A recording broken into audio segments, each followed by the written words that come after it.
Anjaneya రావులు sir, రాజుపట్ల sir, శేఖర్పల్లి sir, ఉద్యమం Srinivas sir, పూర్ణిమ పుస్తకం sir. ఈ ఆపర్చునిటీ నాకైతే 1 year బ్యాక్ రావడం జరిగింది. ఎందుకంటే నేను ఈ డిసిషన్ ఎందుకు తీసుకున్నానంటే, నాకు 2003లో నా ట్రైనింగ్ అయిపోయింది. మనం ప్రతి ఒక్కరం ఒక గవర్నమెంట్ జాబ్ కోసం డ్రీమ్ చేస్తాం. అదేవిధంగా నేను కూడా జాబ్ కోసం మేడం అని చెప్పినట్టు ఆ జాబ్ వస్తుందని నేను చదువుకోవడం జరిగింది. అయితే ఫుల్ఫిల్ కాలేదు, నా లైఫ్ అయిపోయిందని ఎన్నోసార్లు నేను బాధపడ్డా. నా తోటి వాళ్ళకు ఒక్కొక్కరికి వస్తుంది, అది మామూలుగా రిజర్వేషన్లో రావడం జరిగింది, కానీ నాకు రాలేదు. నేను చాలా బాధపడ్డా. నాకు ఎందుకు వచ్చింది అనేది నేను ఇప్పుడు హ్యాపీగా ఫీల్ అవుతున్నా. అప్పుడు మిస్ అయిన లైఫ్ నాకు ఇప్పుడు వచ్చింది. నేను కూడా ఈ డిసిషన్ బయట మీటింగ్లలో చాలా చూసినా ఇట్లాంటివి ఫస్ట్.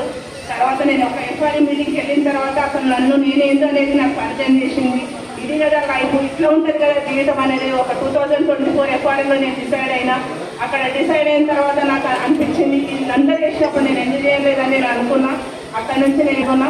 Thank you Vishnu.